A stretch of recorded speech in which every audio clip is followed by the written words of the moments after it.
Hello and welcome, ladies and gentlemen. I am the Curious Owlbear, and I'm here to explore everything Dungeons & Dragons. This past weekend, I had the pleasure of attending D&D The Descent live, and got my hands on an advanced copy of the Ghosts of Saltmarsh. Our group was able to play one session over the weekend, and we made it through the first part of the first adventure. This video is meant to help you decide whether or not you'd like the setting, and to offer some of my advice on how to get your group through the first adventure in one piece.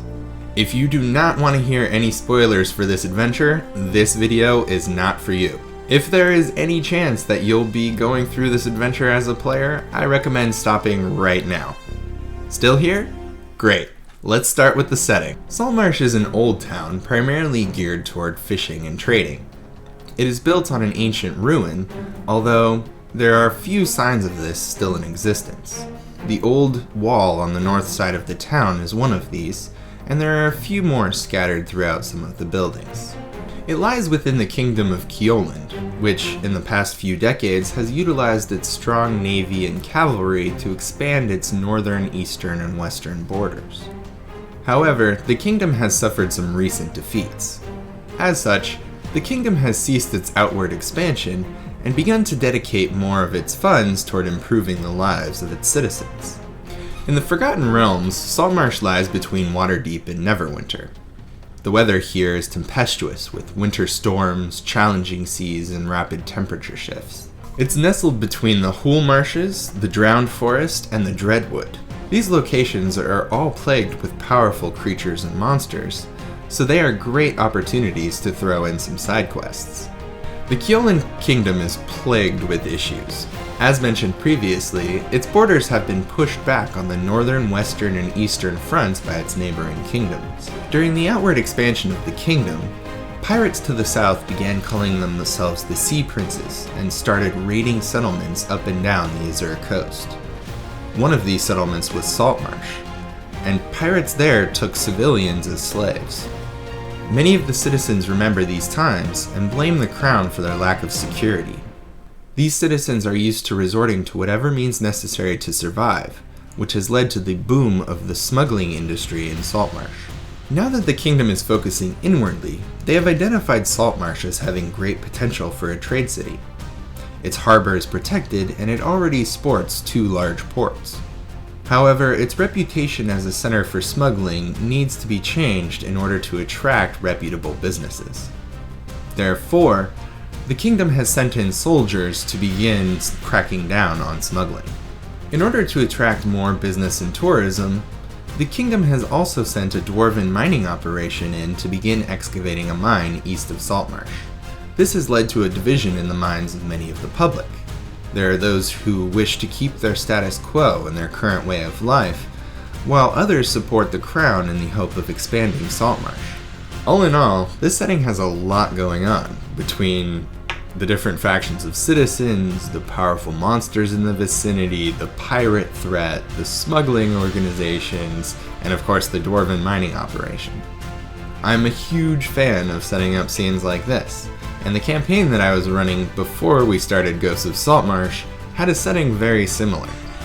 The Ghosts of Saltmarsh also comes with a few new backgrounds, including the Marine, the Smuggler, and the Shipwright. I highly recommend having at least one of your players choose one of these backgrounds because it allows you as the DM to give a little more backstory about the region. For example, a citizen of the town will know about the struggle between the traditionalists who wish to keep the status quo and the loyalists who support the crown. They may even know a few of the civilians on each side, which would help them in their efforts to gather information. So, adventure number 1 begins in Saltmarsh with the players trying to gather more information about the different smugglers and the crown and the dwarven mining operation.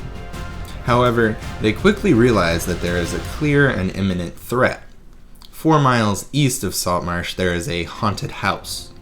Some civilians are deeply terrified of this place, as an aged alchemist disappeared nearly 20 years ago, and the house has remained vacant ever since. The group may be able to uncover some of this information from the civilians, an old poacher in town, or they may be hired directly by one of the council members of the city. One of the details that I really love about this adventure is the section on running it as one cohesive storyline. I will be following that guide as we progress through the story. So your game may be a little bit different, but in mine, Andor Solmar, the young, wealthy, and well-liked council member, hires the group to investigate and eliminate any threat within the haunted house. Anders also happens to be working with a secretive organization called the Scarlet Brotherhood, but that detail will come into play a little bit later on. As your players travel to the haunted house, you get the perfect opportunity as the DM to really bring them into the environment. Saltmarsh is a cold, overcast town with a strong sense of fish and the briny sea. When your characters arrive at the haunted house, it will be time for their first dungeon crawl. Now, the first thing I want to mention about the haunted house is that the book recommends it for 4 to 6 level 1 characters. Now, unless you have the full 6 party members, I highly recommend tuning down some of these encounters. At level 1, your players will barely be able to withstand one hit from any of the enemies that lie within. Our group started the game with 3 level 2 characters, and I still ended up killing them off in the final encounter. During our second run through, however, the 3 level 2 party members were able to make it through. In the garden outside the house, your players are met with their first big decision. There's an easily spotted well, and inside of the well they can spot some coins glistening in the light. However, there is also a scattering of small mammal bones outside of the well. If your players spend too long deciding what to do, or if they rappel down into the well, they'll be attacked by 2 giant poisonous snakes. These snakes are a really good example of how deadly the monsters are in this adventure.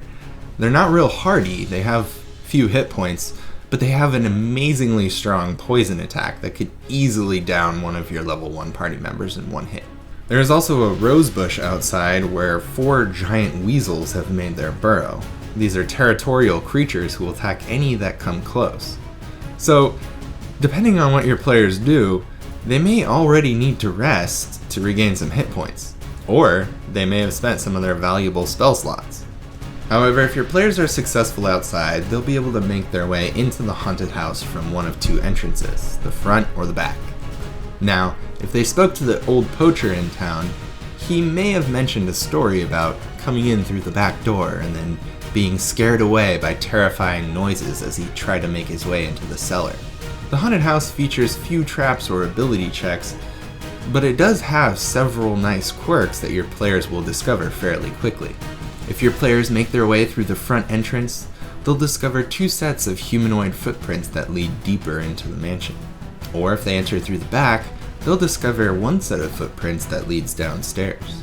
There are also a few placements of the magic mouth spell, which gives the house its haunted vibe, and there is a man upstairs who has been supposedly tied up and left to die. This man, Ned Shakeshaft, is actually a spy sent by a merchant in town who wishes to keep the smuggling ring going. Ned will do almost anything he can to prevent the party from uncovering the truth. In the overarching story, Ned is also a member of the Scarlet Brotherhood. Ned was a lot of fun for our group as they were surprised to find him there. They were wary of him from the start, but their insight checks didn't reveal much, so they let him travel with the group. I used Ned in a couple of ways. For example, when the party was trying to short rest, he started testing the durability of some copper pots by banging the hilt of his dagger on them. Ned was ultimately unable to keep the group from discovering the truth, but he chose an opportune time to try to kill off one of the injured party members.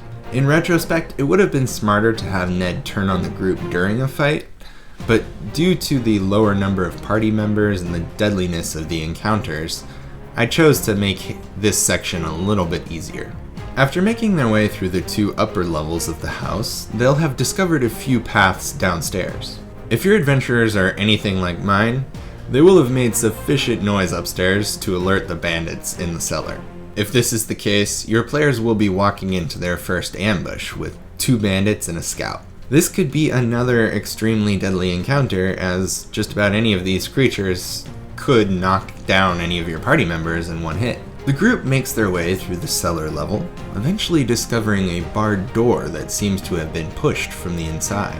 The group will encounter several undead who have been left there by the smugglers. If they are successful here, they may even uncover that one of these undead is the aged alchemist whose studies of the Philosopher's Stone apparently didn't go so well. The group will likely discover a secret door leading deeper into a sea cave. Once inside, the group will be wandering toward a second ambush, this time the final encounter of the adventure.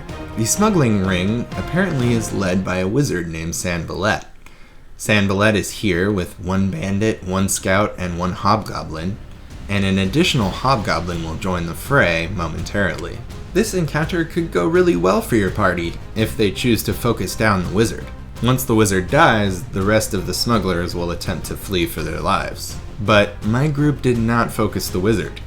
Instead, it was a long, drawn-out battle with our cleric going up and down, up and down. This is also the encounter that ended our first attempt at the adventure.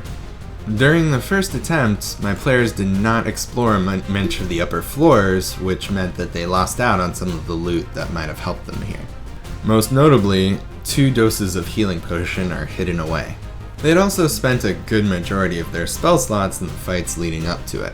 If your group is able to defeat the wizard, then they may discover the sea cave beyond, which has the moorings for a large ship.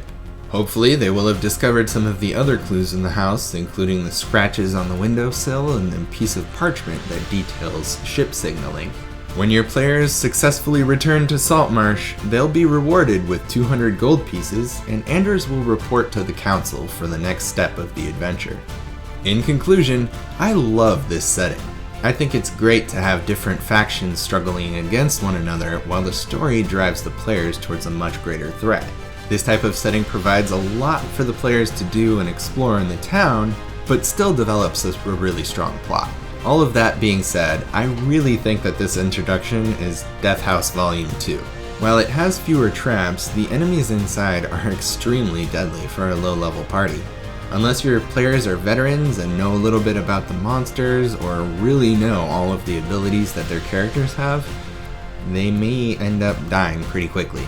So I would recommend this adventure for veteran players. That being said, each of the adventures in Ghosts of Saltmarsh is designed as a one-shot, so you can easily avoid the haunted house by skipping on to the next part of the adventure. You can help the group out by giving them a little hint that they should explore the upper floors.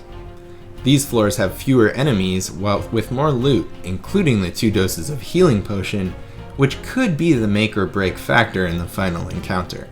One way that you could get the players to go upstairs is maybe you have Ned kick around a little bit and make some noise. Or maybe he could even collapse a little bit of the floor in his room, as it is already pretty weak. My final recommendation would be to have Sanballat speak with your players before initiating combat.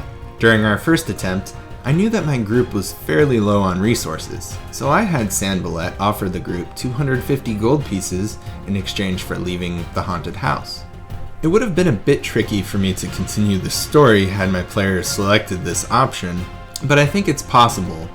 I would likely have placed more emphasis on the piece of parchment detailing the ship signaling, and my group would likely have searched for more information on the subject. This could easily lead them back to Anders, who could then report to the council and proceed with the next step of the adventure. Additionally, I want to mention that if your players select the smuggler background, it could cause some mayhem. Pirates often operate under a certain code, which designates that they never incriminate one another. Many of the civilians in Saltmarsh, including those at the Empty Net Tavern, likely operate under the same code. These civilians would not take too kindly to adventurers who brag about dissolving a smuggling ring.